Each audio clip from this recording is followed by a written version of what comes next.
Hello, greetings from Oslo, where I am currently still. If you follow my Instagram, Khandie Photo, you'll know that is where I am currently while I'm recording this. But when this is released, I will probably be back in the UK, if not on another flight somewhere else. But today we're talking about a question that was sent to me from my Facebook group for The Loud Lens with Khandie. It's a Facebook group, I've already mentioned that. And we're going to talk about strategy. So by all means, grab a bottle of vodka and start taking shots every time I say it, okay? Strategy and strategic is the key word here. We should have a counter. Maybe someone could put it in the comments how many times I say it at the end. That'd be great. But I got asked basically, Khandie, I'm doing marketing photography, branding photography for my clients, and I'm noticing that they prefer to just have pretty photos as opposed to ones that I think that will be beneficial to their business. I mean, words like that, I'm making it sound bougier because I'm sure when I replied, there was loads of spelling mistakes, and I went, girl, let me help you. But actually, I think as photographers, we need to stop being the middleman for our clients. And if we're offering marketing and branding imagery, we actually need to understand how marketing and branding works. So while I'm saying this is very much towards your clients, I hope that you're taking it on board for your own business because it's a really good idea. Okay. So a lot of people on Instagram are going to tell you that, this pretty picture is we're going to sell your business. And they're like, oh, this is really vibing this year. Or this moment, this trend is the one to go for. And people are jumping all over it. For me, I am not a massive lover of that. And I think most people who have any sort of qualification in business and branding would say following on trends is very short lived. It needs to follow your strategy for your business. There's no point jumping on all these trends if you're not using them to further your business. Okay. So, and by the way, loads of people on it's particularly on Instagram seem to think they're a social media marketer and they just regurgitate whatever the trending thing is and somehow people just jump all over it. And I'm like, it's cute, but we need to think about business here, okay? So a good photo might get someone going all pretty, a good reel might go all pretty, but a strategic photo, strategic video will make someone click your link, book the shoot, buy the product, and remember who you are because that's ultimately what we want to do. We're in business. We need to make sure that everything we do works towards our business because pretty don't pay the bills, but strategy can and does. So yeah, I think there's another shot there for you all. So we're going to go in deep today. We're going to go in deep before I head off to my job for the day. Here, it's a beautiful day in Oslo. If you've not been to Oslo, I highly recommend it. I do lots of videos on my YouTube about Oslo, so go have a look at those. But anyway, let's get back to this, okay? Because we need to be the experts or at least educate ourselves so that we can provide some expert knowledge to our clients, okay?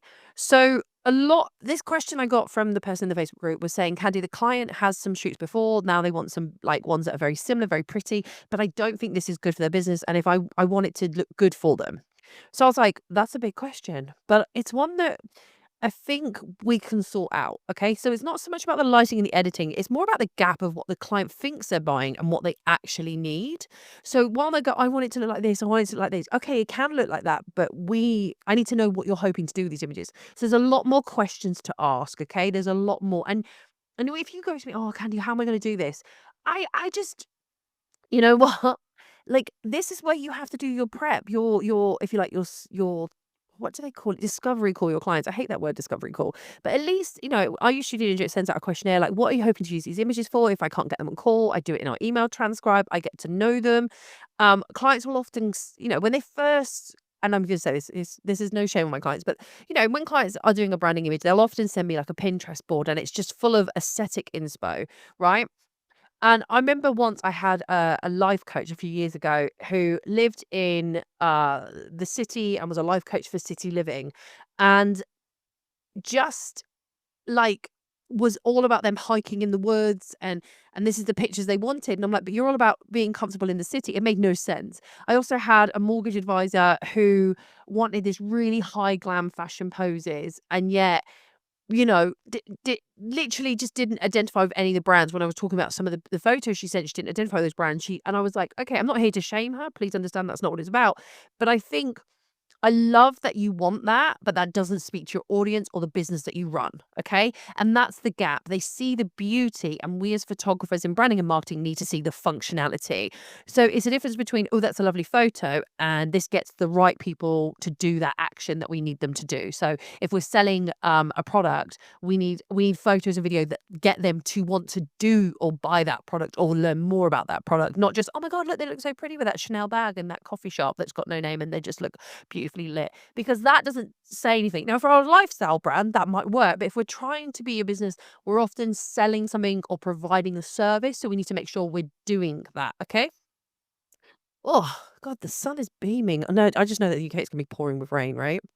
So I just want to stir the pot a little bit. Whose job is it to fix that misunderstanding? Is it your client's responsibility to understand the marketing and visual strategy, or is it our job as people who present ourselves as businesses and marketing photographers to educate them? And even though that it's kind of an unpaid labor for the most part of it, I have learned over the years you can't explain strategy behind what you'll do. Sorry, if you can't explain it, clients will assume you're just pressing a button. And I think it elevates your quality. That's how I was able to boost my prices because I provide a little bit more. I do a deep dive into what my clients want. And when I say deep dive, like I'll say, hey, so I'll look on their about page, I look on their websites, I look on the social medias if they've got it. I do live it. And then I say to them, what is it you're trying to do? What are we doing this quarter? I use language that is very business focused. And I say, what we need, do we need some evergreen content? If you don't know what that is, that's imagery that can be used throughout the year without being linked to, say, Christmas or Valentine's Day. It can be constantly reused. I mean, it still needs to be refreshed eventually, but it's got like multiple uses for it. And I feel like that sets me apart because I do have a social media analytical background, so I can look at certain trends, I can look at certain things but a little bit more in depth for them. I'm not there to like break down their business marketing, but the words I use and the way I put it forward. So for example, I just shot a brow and lash tech and she was like, I want to launch my business. So I need some images that show people it's new, but I also am incredibly qualified in what I do. I just have a background in stuff and I've done loads of courses, so I want to look like an authority. So it was a little bit, she also wanted the images to be able to have some space around to do the photos. So there was even down to like, what color is your studio, the space that you use, what's your branding, how do you dress for the day, and it was all about that. And also like even down to like how I position the camera because if she says, oh, I do a lot of teaching, I was like, okay, she says, but I'm very authoritative, I'm very she's just the way she teaches isn't necessarily like cutesy cutesy. I don't know how else to describe it. So she wanted to be a bit more authoritative. So when I was doing her shots, I put her in a position of power to show, but she was still friendly. Like we're not talking like scary lady, but it was all those subtle things because I understood that we needed to convey a message to get people to want to book to her and buy into what she does. Okay, strategy. That's another shot for you. I don't know what number we're up to, but let me know. If you can't explain that strategy, you're going to leave your clients confused and there's going to be very unhappy clients. And what they're going to start doing is comparing you to like some, the Fiverr Facebook quotes, my mate with a camera, guys. Even if it is a pain in the ass, we do have to be the educators because the moment you start talking about audience targeting, colors, brand story, conversion goals, this is where the magic happens. They stop seeing you as like the help and almost see you as a partner in them. And they're like, oh my God, this is great. I've had branding shoots where clients have walked in wanting something fun and creative and didn't have an idea, but they've walked away and said, "Okay, I get it now." I go onto my clients' pages and I see people interacting with those images. Like I like to see it. I did a shoot recently with an aesthetic surgeon, and he's going on to educate people on corrections and stuff. And he said, I didn't want people to think that I was telling them that they were doing wrong. I wanted to be an educator, and your images actually gave me that. One woman said, who came to me, said, I feel more comfortable coming to you to discuss things because you just look great online. You're more approachable online. And because when he looked around, everyone was doing these really cold, authoritative poses. And I had him more warm, friendly, and open because he's there to educate people in a very sensitive way. So we had to make sure we use that. And that strategy was in our business. That is another shot. That is another shot, my darling. Okay. So there is a moment where you do kind of go from just the photographer. I don't mean like belittle you, but not just photographer, but you go to a brand strategist. If not, now I'm not saying offer that as like, oh, I'm a brand strategist, but at least have some knowledge in it. It's not just about knowing how to light somebody. It's about how to position them within their business ideal, what they want to do. Okay. So let's look at some examples.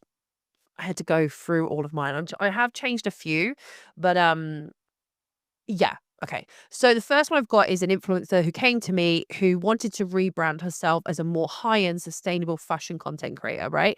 Beautiful girl, absolutely freaking gorgeous, really connected with her audience, but her audience was built on fast fashion hauls and this pinky bedroom selfie that she had, sort of aesthetic, right? Fairy lights everywhere. She said, I want it to look expensive.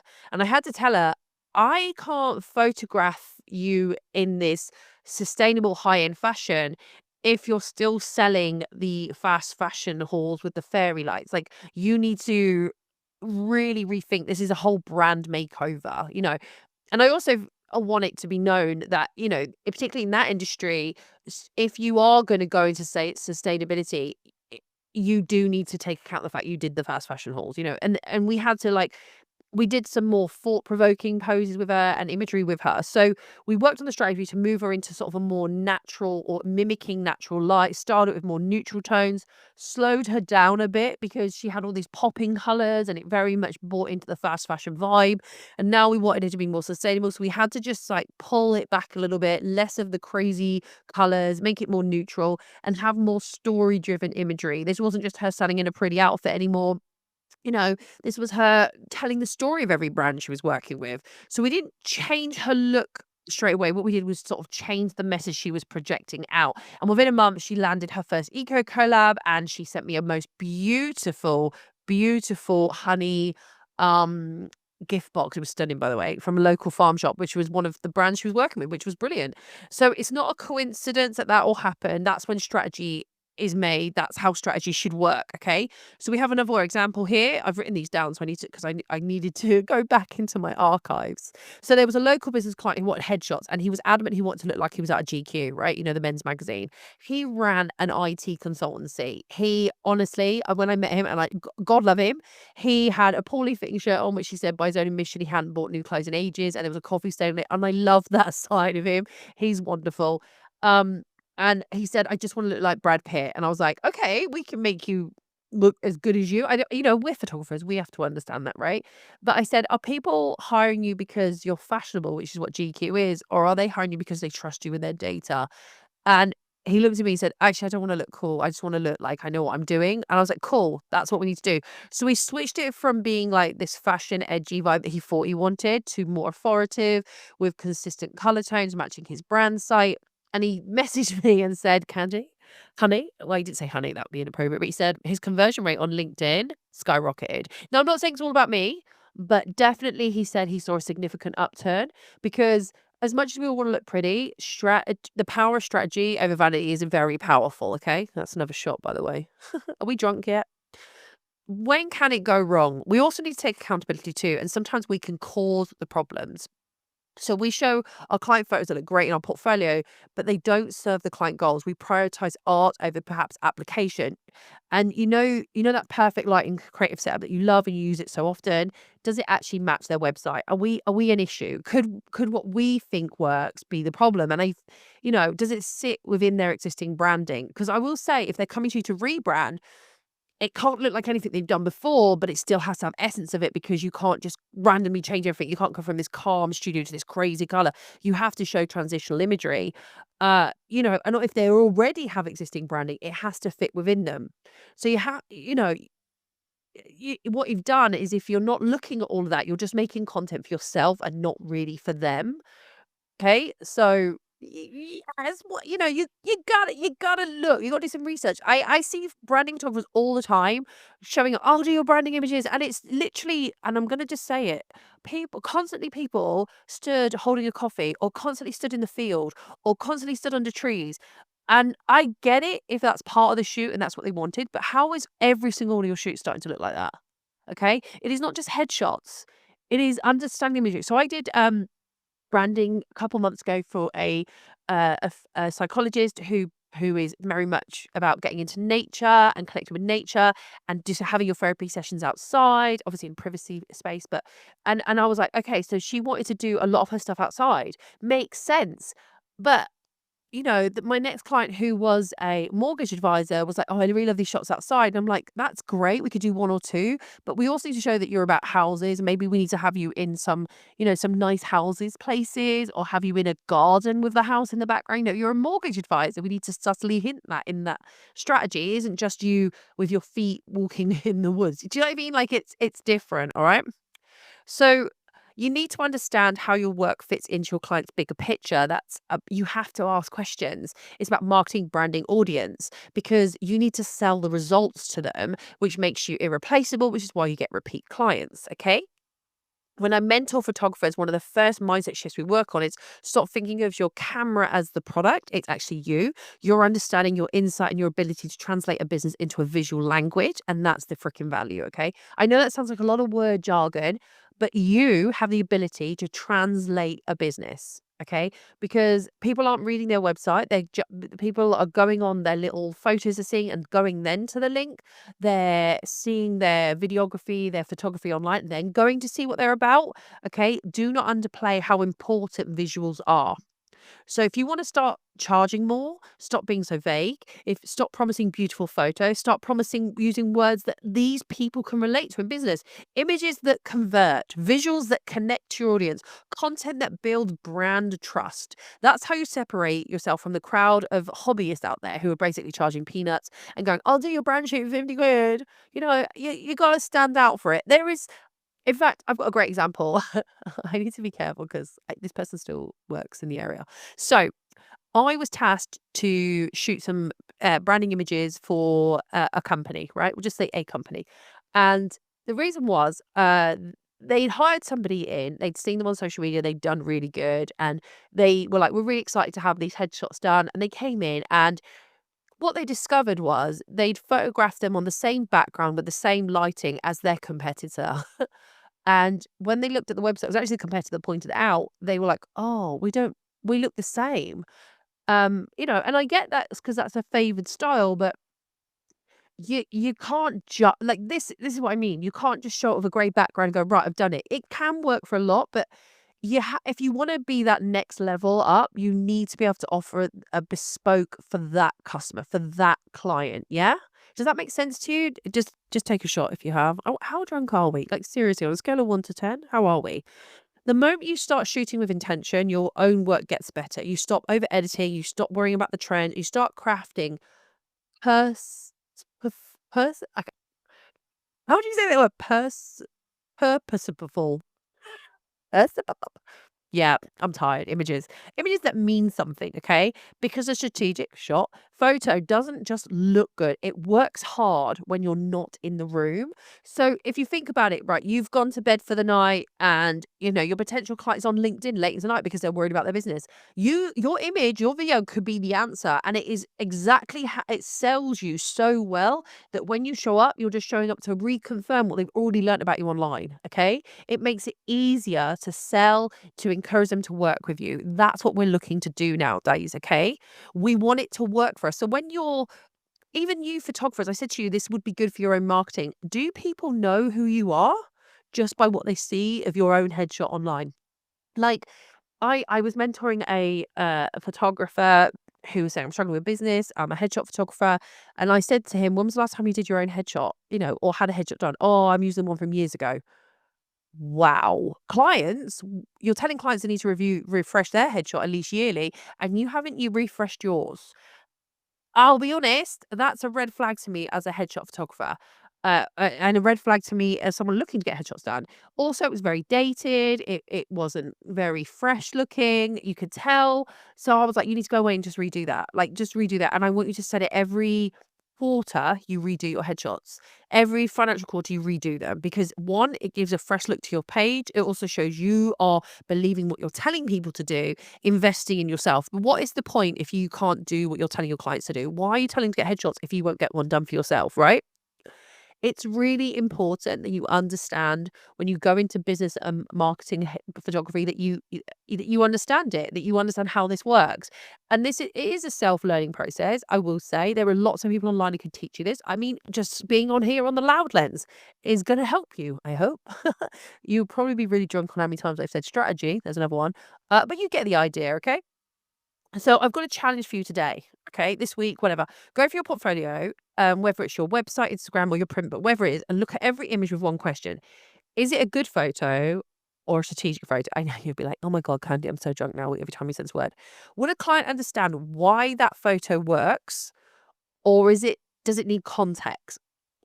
Because if it needs additional context, it's art, perhaps.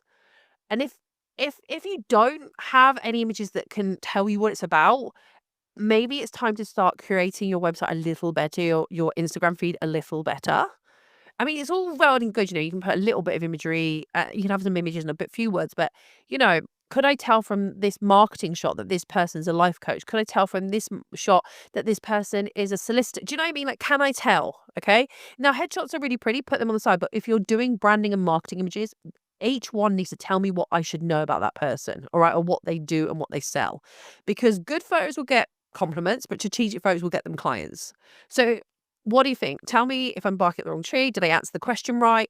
Is your biggest battle explaining the difference to clients, or are we as photographers not showing strategy well enough? Are we not demonstrating it to our clients? Come on to the Loud Lens Facebook group, drop a comment wherever you're hearing this from. I want to hear your rants, your horror stories, how you turn pretty to profitable. Um, anyway, I'm going to go because it's sunny and I want to get out there before I have to get on a plane. You have been listening to the Loud Lens, where we talk about photography, business, and all the messy bits in between. I'm Khandie Reid, and remember, stop taking good photos, take strategic photos, and you're probably very drunk because I told you to take a shot on this. If you haven't, good for you. I hope you're having a great day, and I'll see you all real soon.